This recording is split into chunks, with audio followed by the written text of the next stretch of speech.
India news में आपके साथ मैं हूं राजीव। इंडिया न्यूज लेकर आया आपके लिए दुनिया का सबसे तेज बुलेटिन न्यूज 222 सिर्फ 22 मिनट में देश और दुनिया की 222 खबरें। जी हां, बस सिर्फ 22 मिनट आप बने रहिए हमारे साथ। पूरी दुनिया की एक एक खबर हम आपको देंगे।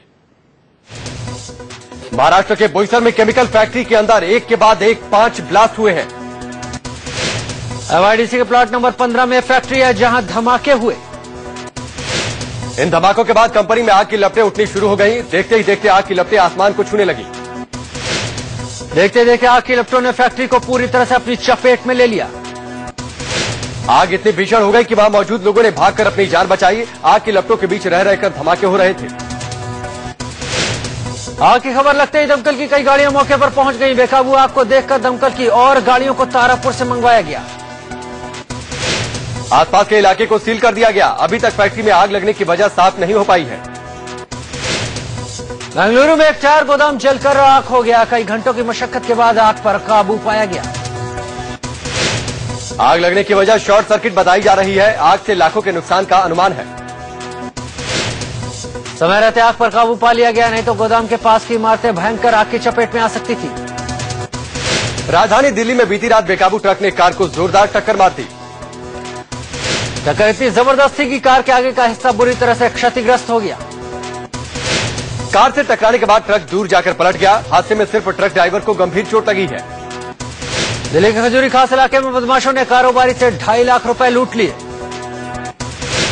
वारदात के शिकार हुए नरेश गुप्ता अपनी दुकान में बैठे थे। इसी दौरान बाइक सवार 2 बदमाश दुकान में घुस गए। पिस्तौल दिखाकर रकम लूट ली। दिल्ली में डॉक्टर की लापरवाही से 10 साल के एक मासूम की मौत का मामला सामने आया है। परिजनों के मुताबिक बच्चे के गर्दन में दर्द था। डॉक्टर ने जो दवा दी उसे खाने से उसके बेटे की मौत हो गई। उधर पूर्वी दिल्ली के सीलमपुर में बदमाशों ने एक परिवार को जमकर डंडे और लोहे की रॉड से पीटा। पीड़ित परिवार के सदस्यों का आरोप है कि कुछ मनचले उनकी बेटी को छेड़ रहे थे। उन्होंने विरोध किया तो उनकी पिटाई कर दी। वारदात में 2 महिला एक बच्ची समेत 5 लोग घायल हो गए। 2 की हालत गंभीर है। सभी को पास के अस्पताल में भर्ती कराया गया। पीएम नरेंद्र मोदी आज विश्व विख्यात पशुपतिनाथ मंदिर की विशेष पूजा में हिस्सा लेंगे। जहां मोदी की तरफ से खास पूजा के दौरान 2,500 किलो चंदन चढ़ाया जाएगा। इस चंदन की कीमत करीब 3 करोड़ रुपए बताई जा रही है। मोदी आज सुबह तकरीबन 9 बजे पशुपतिनाथ मंदिर में पूजा के लिए पहुंचेंगे। मोदी 5वीं शताब्दी में बने पशुपतिनाथ मंदिर में सुबह 9:30 बजे से 10:30 बजे तक विशेष पूजा अर्चना करेंगे।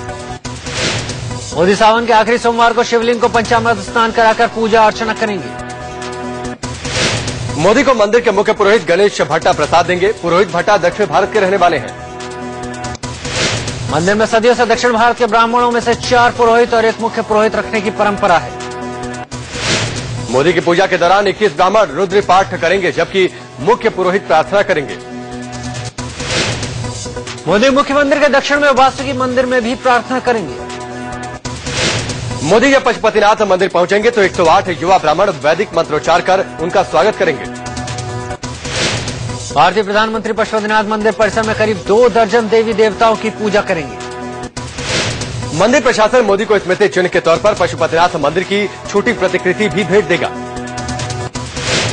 भारत की मदद से मंदिर परिसर में 400 बिस्तरों वाली एक धर्मशाला भी बनाई जा रही है। आज सुबह 11:30 बजे मोदी नेपाल के पीएम कोइराला और राष्ट्रपति रामवरण यादव के साथ मुलाकात करेंगे। इस मुलाकात के बाद मोदी दोनों नेताओं के साथ लंच करेंगे। पीएम मोदी ने अपने भाषण से भारत नीतियों के विरोधी माने जाने वाले नेपाली कम्युनिस्ट नेता पुष्प कमल दाहाल प्रचंड का दिल भी जीत लिया। प्रचंड ने मोदी के भाषण को दिल छू लेने वाला बताते हुए कहा कि मोदी ने नेपाल भारत के रिश्तों में गर्मी ला दी है। मोदी के संसद में भाषण पर प्रचंड कई बार मेज थपथपाते दिखाई दिए। नेपाल दौरे पर पहुंचे प्रधानमंत्री नरेंद्र मोदी ने नेपाल की संसद को संबोधित किया। अपने भाषण में मोदी ने कहा कि भारत और नेपाल के बीच संबंध गंगा और हिमालय जितना पुराना है। नरेंद्र मोदी ने नेपाल को 10,000 करोड़ नेपाली रुपए की आर्थिक मदद का ऐलान किया। मोदी ने बिजली के क्षेत्र में नेपाल के साथ काम करने की बात कही। उन्होंने कहा कि इससे दोनों देशों को फायदा होगा। नेपाली संसद को संबोधित करते हुए पीएम मोदी ने कहा, बॉर्डर पर बैरियर नहीं ब्रिज बनेंगे। मोदी ने कहा कि महाकाली नदी पर पुल बनने से दोनों देशों के बीच दूरी कम होगी। मोदी ने कहा कि हमारा मकसद नेपाल में दखल देना नहीं है और न ही नेपाल को दिशा दिखाना है। हम विकास चाहते हैं। नेपाल एक सार्वभौम राष्ट्र है। मोदी ने नेपाल की संसद को नेपाली भाषा में भी संबोधित किया। नेपाल पूरी तरह से मोदी में नजर आया। संसद में मोदी के भाषण को सुनकर नेपाल के सांसद और विधायक मोदी की शख्सियत के कायल हो गए। काठमांडू में पीएम नरेंद्र मोदी की एक झलक पाने और उनसे हाथ मिलाने के लिए लोगों में होड़ लग गई। इससे पहले भारत और नेपाल के बीच अहम द्विपक्षीय समझौतों पर हस्ताक्षर हुए, लेकिन नेपाल के ऐतराज की वजह से पावर ट्रेड समझौते पर सहमति नहीं बन सकी। नेपाल कैबिनेट ने पीटीए और पीडीए दोनों पर ही आपत्ति दर्ज की। इससे पहले काठमांडू पहुंचे नरेंद्र मोदी का एयरपोर्ट पर नेपाल के प्रधानमंत्री सुशील कोइराला ने गुलदस्ते के साथ स्वागत किया। काठमांडू के त्रिभुवन एयरपोर्ट पर नरेंद्र मोदी को गार्ड ऑफ ऑनर दिया गया, साथ ही 19 तोपों की सलामी भी दी गई। प्रधानमंत्री नरेंद्र मोदी ने काठमांडू पहुंचने के बाद स्वागत के लिए पहुंची नेपाली बच्ची को सम्मानित किया। मोदी बच्ची को ऑटोग्राफ भी उन्होंने दिया, तो बच्ची ने भी सम्मान चादर उड़ाकर प्रधानमंत्री नरेंद्र मोदी का स्वागत किया। नेपाल में पीएम नरेंद्र मोदी ने वहां के विदेश मंत्री महेंद्र बहादुर पांडे से भी मुलाकात की। एक होटल में दोनों के बीच अहम द्विपक्षीय मुद्दों पर बातचीत हुई। इससे पहले पीएम मोदी ने अपने धर्मपुत्र जीत बहादुर को उसके परिवार वालों से मिलवाया। जीत बहादुर के परिवार को पीएम नरेंद्र मोदी ने तोहफा भी दिया। जीत के परिवार वालों ने बेटे से मिलाने पर नरेंद्र मोदी का शुक्रिया अदा किया। पीएम मोदी जीत को अपना धर्मपुत्र मानते हैं। परिवार से मिलने के बाद जीत बहादुर ने इंडिया न्यूज से बातचीत में कहा, मैं आगे भी मोदी जी के साथ रहकर पढ़ाई पूरी करूंगा। 10 साल की उम्र में भारत आए जीत को मोदी ने पाला और पढ़ाया, फिर उसके परिवार को ढूंढकर मिलाने नेपाल भी पहुंच गए। 17 साल के लंबे अंतराल के बाद किसी भारतीय प्रधानमंत्री की नेपाल यात्रा हो रही है। इससे पहले 1997 में तत्कालीन प्रधानमंत्री इंद्र कुमार गुजराल नेपाल के आधिकारिक दौरे पर गए थे। हालांकि 2002 में सार्क देशों की बैठक में शामिल होने तत्कालीन प्रधानमंत्री अटल बिहारी वाजपेयी भी नेपाल गए थे। बीमा संशोधन विधेयक आज राज्यसभा में पेश नहीं किया जाएगा। सरकार इस मसले पर विपक्ष से सहयोग मांगेगी। इस काम की जिम्मेदारी केंद्रीय मंत्री अरुण जेटली और वेंकैया नायडू को दी गई है। कांग्रेस समेत 9 दल इंश्योरेंस बिल के विरोध में हैं। सरकार को राज्यसभा में बहुमत नहीं है, जिसकी वजह से सरकार ने बिल पेश नहीं करने का फैसला लिया। बीमा सेक्टर में फिलहाल विदेशी हिस्सेदारी 26% है, जिससे 49% बढ़ाने का प्रस्ताव है। बीजेपी और केंद्र सरकार के बीच बेहतर तालमेल कैसे बनाया जाए, इसके सिलसिले में आज केंद्रीय मंत्री प्रकाश जावड़ेकर बीजेपी कार्यकर्ताओं के साथ बैठक करेंगे। जावड़ेकर और बीजेपी कार्यकर्ताओं के बीच बैठक शाम 4 बजे से शाम 6 बजे तक चलेगी। सहयोग कार्यक्रम के तहत मंगलवार को केंद्रीय मंत्री पीयूष गोयल, मनोज सिन्हा बुधवार को, धर्मेंद्र प्रधान गुरुवार को, जबकि कृष्णपाल सिंह गुर्जर शुक्रवार को पार्टी कार्यकर्ताओं के साथ बैठक करेंगे। कोसी में बाढ़ का पानी बढ़ने लगा है। बिहार नेपाल की सीमा के पास के 8 जिलों में बाढ़ का खतरा मंडरा रहा है। कोसी के तटीय इलाकों में रहने वाले 8 जिलों के 1.5 लाख लोगों को सुरक्षित जगहों पर पहुंचाने का काम जारी है।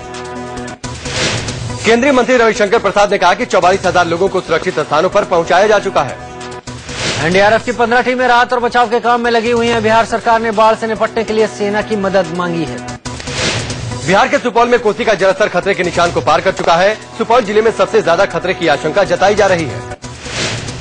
बिहार के मुख्यमंत्री जीतन राम मांझी ने सुपौल के वीरपुर राहत और बचाव के कामों का जायजा लिया। सीएम ने अधिकारियों के साथ आपात बैठक की। केंद्रीय गृह मंत्री राजनाथ सिंह ने बाढ़ के हालात और राहत कार्य का जायजा लेने के लिए बिहार के सीएम जीतन राम मांझी से फोन पर बात की। प्रधानमंत्री नरेंद्र मोदी ने आपातकालीन हालात से निपटने के लिए बिहार को पूरा सहयोग देने का आदेश दिया है।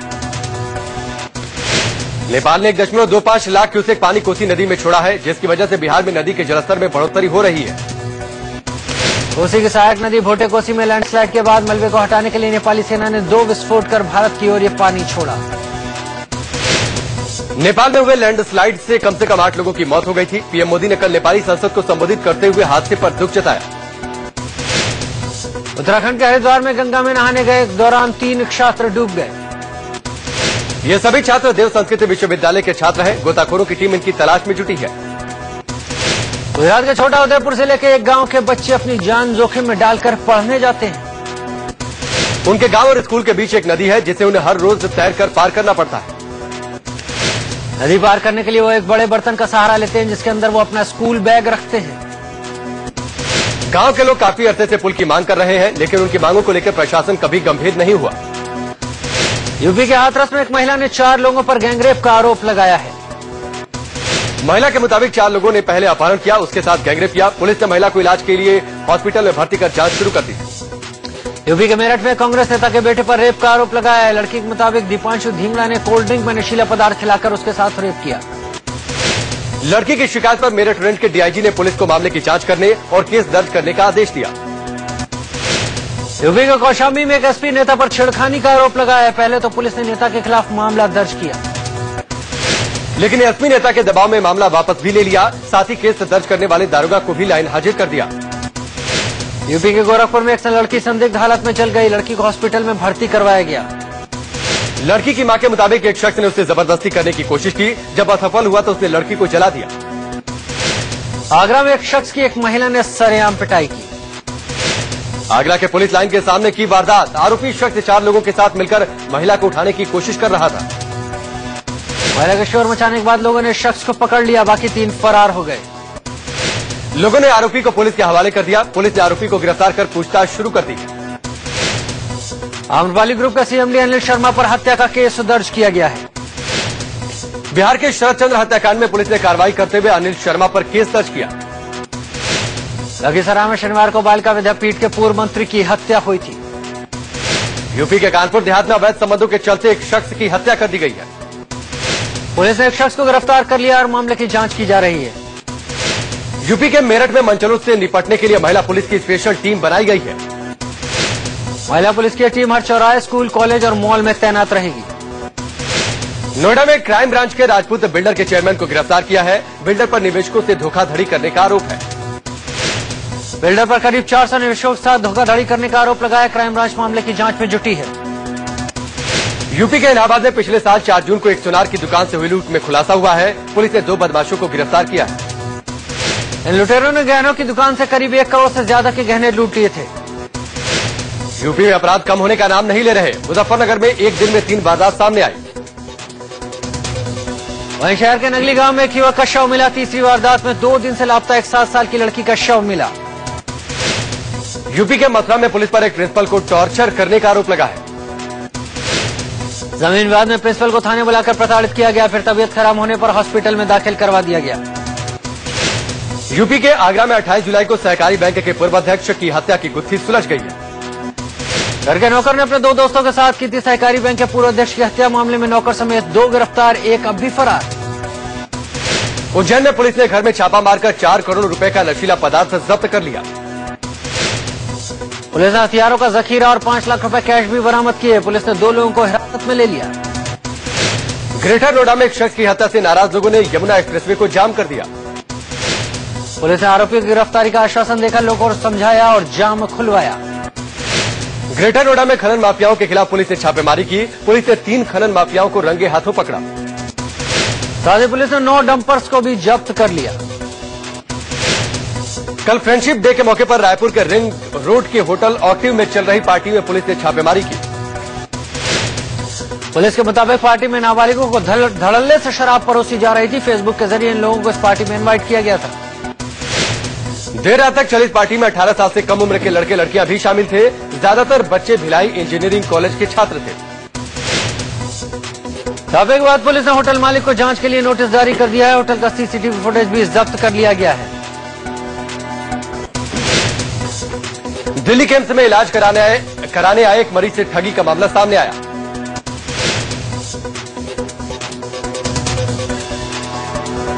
मरीज का हमदर्द बनकर एक अनजान व्यक्ति मौका पाकर उनका सूटकेस ले उड़ा।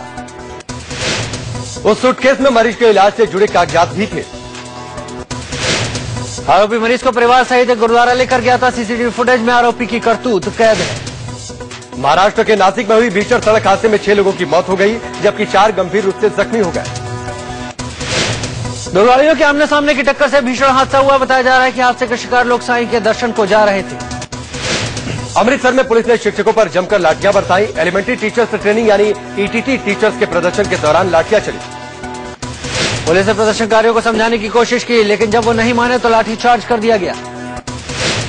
मुंबई से सटे ठाणे में सरकारी अस्पताल की लापरवाही से 18 बच्चे बीमार हो गए। इन बच्चों को अस्पताल में टॉक्सिन का इंजेक्शन लगाया गया था। घटना के बाद बच्चे के परिवार वालों ने जमकर हंगामा किया। दिल्ली जेल बोर्ड के पानी में सांप निकलने का सनसनीखेज मामला सामने आया है। ओनपुरी इलाके के हेमंत सानी के घर नल से पानी भरते वक्त सांप का बच्चा उनकी बाल्टी में आ गया। सांप के बच्चे को देखकर पानी में देखकर घर वालों के होश उड़ गए। गंदे पानी के बाद अब सांप का निकलना लापरवाही की हद दर्शाता है। बिहार के हाजीपुर में बच्चे की पीट कर हत्या कर दी गई। हत्या के बाद लोगों ने खूब हंगामा किया। गुस्साए लोगों ने हत्या के आरोपी शख्स के एक रिश्तेदार की जमकर पिटाई कर दी। सड़क पर घुमाते हुए इस पर लोगों ने जमकर घुसे और थप्पड़ बरसाए। हंगामा कर रहे लोगों ने आरोपी के घर पर जमकर तोड़फोड़ की। समझाने आए लोगों पर भी डंडे बरसाए। इसके बाद आरोपी के रिश्तेदार को पकड़कर उसकी धुनाई शुरू कर दी। जो आया उसी ने पीटना शुरू कर दिया। ये मामला हाजीपुर के नखास का है। 10 साल के 2 बच्चों को चोरी के आरोप में इकबाल नाम के एक शख्स ने पीटा। पिटाई के दौरान एक बच्चे की मौत हो गई। बच्चे की मौत की खबर मिलते ही हंगामा शुरू हो गया। लोगों ने इकबाल के घर पर हमला कर दिया। गुजरात के छोटा उदयपुर जिले में मगरमच्छ ने एक शख्स की जान ले ली। उसकी भैंस नर्मदा नदी में चली गई थी। उससे बाहर निकालने के लिए वो नदी में उतरा था, तभी मगरमच्छ ने उस पर हमला कर दिया। नर्मदा नदी के आसपास रहने वाले लोग मगरमच्छ के आतंक से खौफजदा हैं। मगरमच्छ आए दिन किसी न किसी को अपना शिकार बना लेता है। दिल्ली के जंतर मंतर पर केजरीवाल ने रैली कर दिल्ली में जल्द विधानसभा चुनाव कराए जाने की मांग की। केजरीवाल ने दिल्ली के उपराज्यपाल नजीब जंग पर मोदी सरकार के दबाव में काम करने का आरोप लगाया।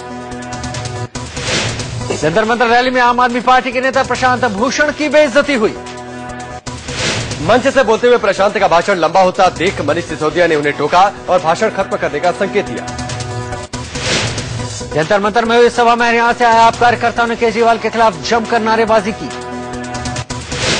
इसके बाद रैली में मौजूद आम आदमी पार्टी के कार्यकर्ताओं ने प्रदर्शनकारियों को सभा स्थल से हटाया। आप कार्यकर्ताओं ने आरोप लगाया कि बीजेपी के कुछ कार्यकर्ता सभा में हंगामा करने की कोशिश कर रहे हैं। यूपीएससी मामले को सुलझाने के लिए पीएमओ में राज्य मंत्री जितेंद्र सिंह ने बीजेपी अध्यक्ष अमित शाह, जेपी नड्डा और राम माधव से मुलाकात की। बैठक के बाद बीजेपी महासचिव जेपी नड्डा ने कहा अब यह समस्या सुलझने में समय लगेगा। देहरादून पहुंचे केंद्रीय स्वास्थ्य मंत्री हर्षवर्धन ने मुख्यमंत्री हरीश रावत से मुलाकात की।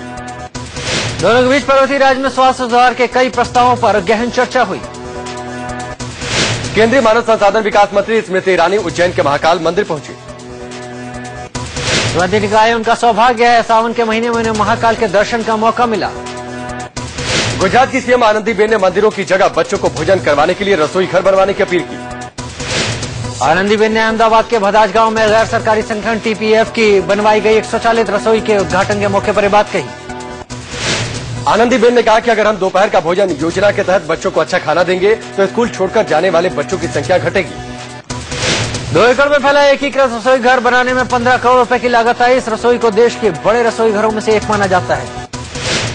इस रसोई घर में बड़ी मशीनों और बॉयलरों की मदद से 5 घंटे के भीतर 2 लाख लोगों का भोजन तैयार किया जा सकता है। हिमाचल प्रदेश विधानसभा अब हाईटेक बनेगी। मंत्री विधायक कागजों के बोझ से अलग लैपटॉप और कंप्यूटर से पूछेंगे सवाल।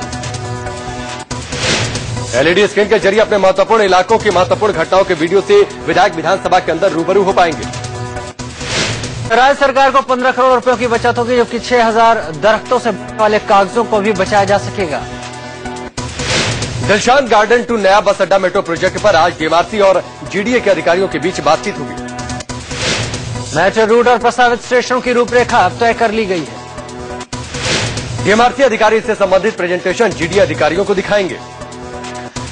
यूपी के माध्यमिक शिक्षा मंत्री विनोद कुमार और पंडित सिंह ने मर्यादा तोड़ी। मंत्री ने गोंडा में बीजेपी विधायक बावन सिंह को सरेआम गाली दी। एक बैठक में मौजूद मंत्री जी से बीजेपी विधायक ने सवाल पूछा था, जिससे नाराज होकर मंत्री ने अभद्र भाषा का इस्तेमाल किया। मंत्री के व्यवहार से नाराज बीजेपी विधायक धरने पर बैठ गए। बाद में मंत्री विनोद कुमार के खेद व्यक्त करने पर मामला शांत हुआ। बिजनौर विधानसभा उपचुनाव में एसपी उम्मीदवार रुचि वीरा की सभा में अश्लील डांस देखने को मिला। रुचि वीरा के सम्मान समारोह में बार बालाओं ने लगाए ठुमके। एसपी कार्यकर्ताओं ने नोट बरसाए। अश्लील डांस से वोटरों को अपनी पार्टी की ओर खींचने की कोशिश थी। आयोजक अश्लील डांस पर मीडिया के सवालों से बचते नजर आए। लखनऊ में आवाज चिकन पैलेस में अचानक आग लगने से अफरा तफरी मच गई। फायर ब्रिगेड की 2 गाड़ियों ने आग पर काबू पा लिया है, लेकिन अब तक आग से लाखों का सामान जलकर खाक हो गया। यूपी के मथुरा में अवैध रूप से गैस रिफिलिंग का मामला सामने आया है। पुलिस ने 4 लोगों को गिरफ्तार किया है। साथ ही 84 सिलेंडर और गैस रिफिलिंग वाले औजार भी जब्त किए। लखनऊ में राष्ट्रकवि मैथिली शरण गुप्त और कवि डॉक्टर जगदीश गुप्त के जन्मदिन पर कवि दिवस का आयोजन। साहित्यकारों और लेखकों को सम्मानित किया गया। लखनऊ में गोमती नदी को साफ करने का अभियान शुरू किया गया। बीजेपी कार्यकर्ताओं ने बढ़ चढ़कर हिस्सा लिया।